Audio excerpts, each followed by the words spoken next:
Massive changes are in the air. We're going to start with Justin Trudeau, who just announced that he is resigning. This is the Trump effect. It's even hitting Canada. Welcome to the Doug TenNapel channel. This is where the happy patriots are. If you're not happy yet, well, got nothing for you. It's too much good news. We tend to document the overall cultural changes that are happening because liberalism was a blight on Western civilization. We're watching, what does it do? What is happening to it? How is MAGA influencing the culture now? I intend to resign as party leader, as prime minister, after the party selects its next leader through a robust, nationwide, competitive process. Last night, I asked the president of the Liberal Party to begin that process. Liberal Party is beginning the process, but this is a real good time for a conservative to stand up, and there are a number of incredible rock-ribbed conservatives. On the topic, I mean, in terms of your sort of strategy currently, you're obviously taking the populist pathway. What does that mean?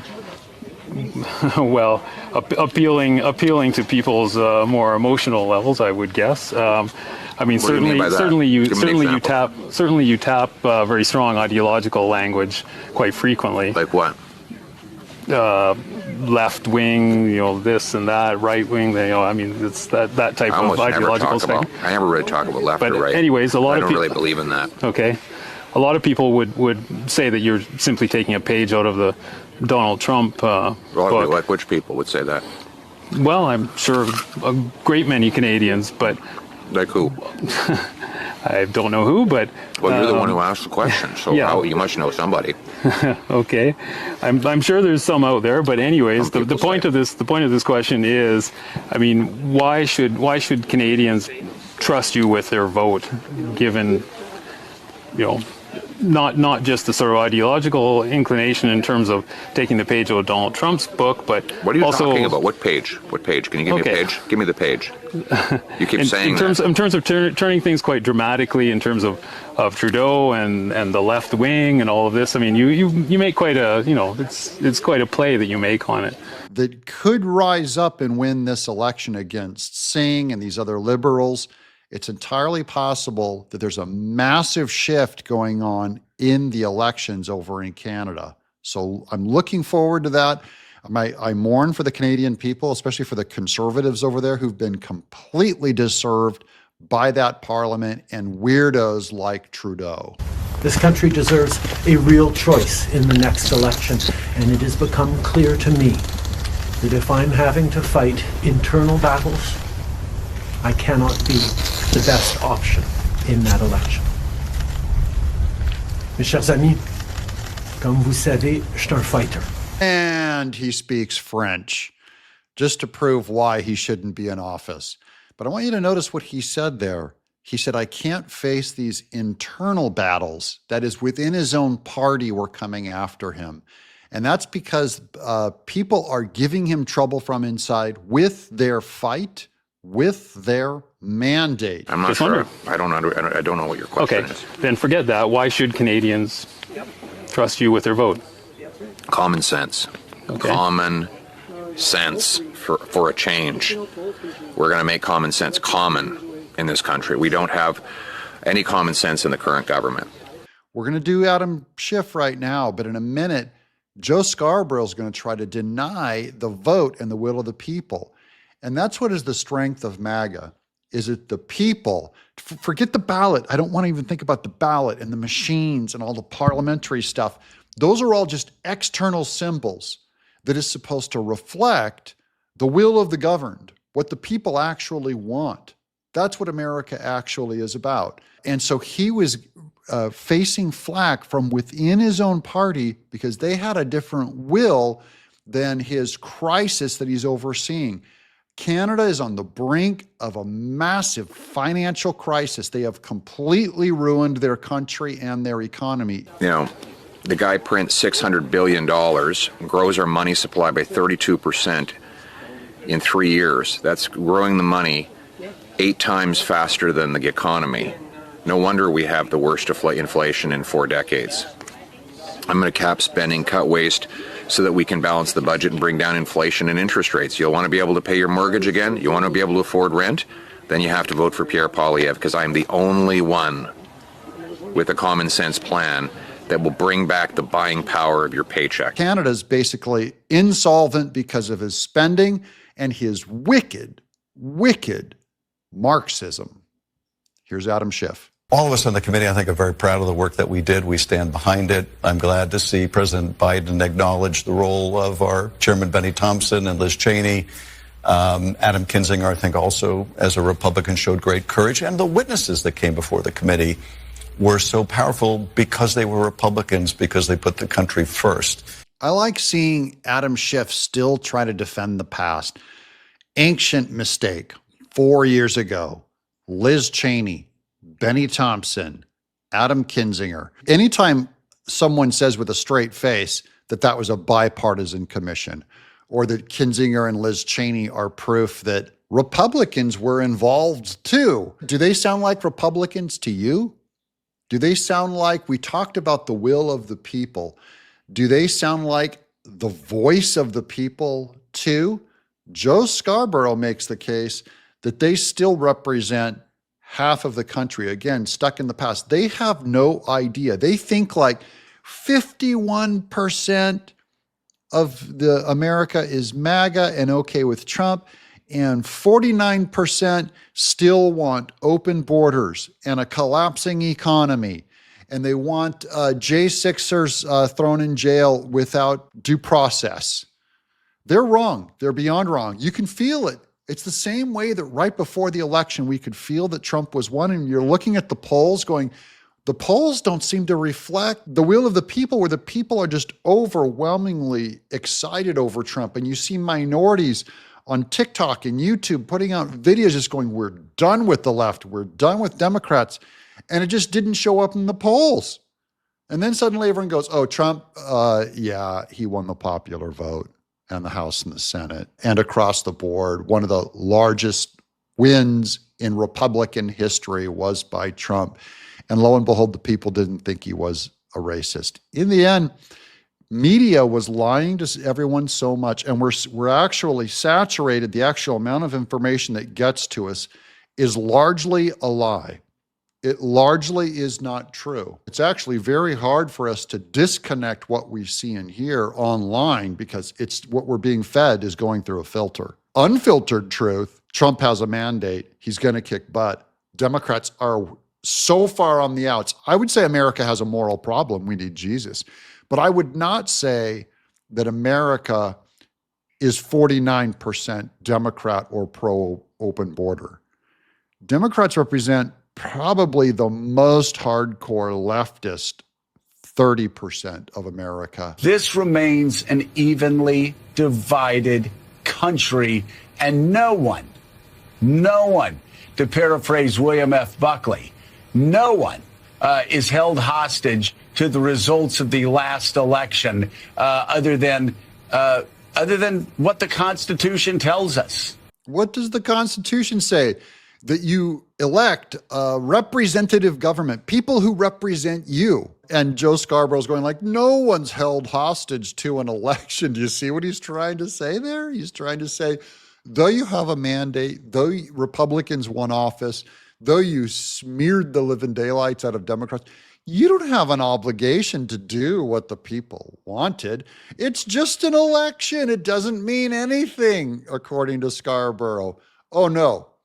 You elected leaders, John Thune, Mike Johnson, Marjorie Taylor Greene, you do not want to go against the will of the people. Your career will end, like Justin Trudeau's career just ended in Canada. So how well they listen and do is going to be what we're looking for now. Joe Scarborough is trying to undermine Trump's work before he's even sworn into office. And so we are still a divided nation. And yes, Donald Trump won despite January 6th, but that half the nation was okay with that. Half the nation not okay with that. The debate continues in full. No, it doesn't. The debate's over, Joe Scarborough.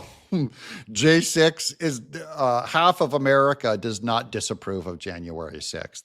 Half of America is aware that the Liz Cheney, Adam Schiff gaslighting and brainwashing of America was a lie perpetrated by media. That's what America realized. The debate's not, maybe the debate's continuing over there at MSNBC, but that might as well be Mars. In fact, Pluto, it's not even a planet anymore.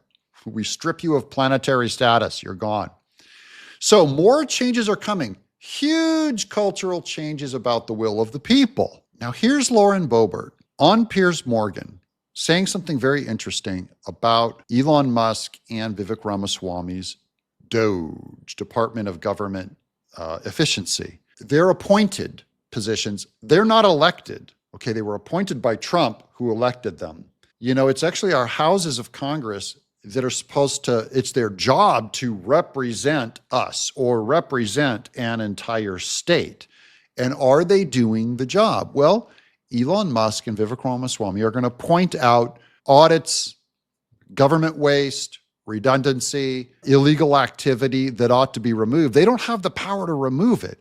It's going to come down to the Lauren Boeberts of the world to actually remove it through law. To save our country. I'm excited for the DOGE commission that was created. Now, Piers, it's a little frustrating to me at times to have this DOGE commission, but I'm so excited to have a Vivek Ramaswamy and Elon Musk heading it up because they are powerful voices in America. The people gave Elon and Vivek, told them what to say. That is, Vivek and Elon are only listening to us in a way that our elected representatives are not listening to us. Boebert's a little upset because her position is what holds the purse strings and is supposed to handle budget and oversight, but they're terrible at their jobs. And it's frustrating because, having this oversight and accountability and looking into the spending of tax dollars and all of these federal agencies, well, we used to call that Congress. But apparently, since Congress isn't doing that, we need I agree. I think Elon and Vivek are going to. She agrees that Congress isn't doing it. And so Congress is just a formal way that they go out and allegedly perform the will of the people, but they're not doing it. That's going back to what Joe Scarborough said, where he's trying to say, just because you had an election, you don't have to do what the people say. Oh, no, friend. You don't do what the people say, and you are screwed. Now, another thing that reflects the will of the people is culture. This is about a brand new announcement of the lovely Melania Trump. This is weird. This is a huge tectonic shift, guys. I've done work in Hollywood. Hollywood despises Donald and Melania Trump, and Amazon Prime just announced a huge documentary they're doing on Melania Trump based on her book. She's going to produce it. I'm going to give you some details. This is a huge shift. I can't tell you how big this is. Way more mainstream even than Doge and Elon Musk. Way more mainstream even than what John Thune and Mike Johnson argue with. This is culture. This is exhibit A, guys, of what the will of the people want. Amazon wants people on Amazon Prime to be able to watch a movie about Melania Trump. Amazon's owned by Bezos. Amazon's run by Hollywood. And they now have to do a documentary on Melania Trump. Here's the announcement, quote, Amazon Prime has exclusively licensed an upcoming documentary film for both theatrical in theaters, ladies and gentlemen, and streaming release that will give viewers an unprecedented behind-the-scenes look at the First Lady Melania Trump. The project is executive produced by Fernando Solichin of New Element Media and Miss Trump. Guys, she could get an Oscar. If it gets best documentary, she could get an Oscar. With Brett Ratner, I'm going to go into his profile in just a minute. This is one of the hugest Hollywood names there is of Rat Pack Entertainment attached to direct. Filming began in December of 2024. That was just last month, With an anticipated release in the second half of 2025, Prime Video will be sharing more details on this project as filming progresses and release plans are finalized. We are excited to share this truly unique story with our millions of customers around the world. Amazon spokesperson. That's Amazon, guys, one of the biggest companies in America embracing this thing. By the way, I'm positive they'll have camera crews at the inauguration filming all of this to put in that documentary that we're going to see. Because Melania Trump has a fascinating story to tell. Now, here's Brett Ratner. He was born in '69. He's an American film director and producer. He directed the Rush Hour film series. That's with Jackie Chan and Chris Tucker. The Family Man, Red Dragon, X-Men, The Last Stand, huge X-Men movie, Tower Heist, and Hercules. He is producer of several films, including the Horrible Bosses series, as well as exec producer on other projects, including the films The Revenant with Leonardo DiCaprio and War Dogs, and the television series Prison Break. This is top-tier Hollywood director coming out to direct a documentary on Melania Trump. Brett Ratner's not going to be able to work with liberals and Democrats in Hollywood anymore for doing this. It doesn't mean he's a Trump supporter, but he is top-tier talent that Amazon is paying to do this documentary. They're not just throwing away to some side guy. This is the mainstreaming of MAGA. We're winning. It's going big, and the Democrats are still stuck on stupid. They're still stuck on January 6th, 2021. Let me know what you guys think of this kind of news as entertainment. Of course, give us a like and please subscribe. And if you want to watch another video, another one's coming up right here. Give it a click and help us out. I'm Doug in Exile.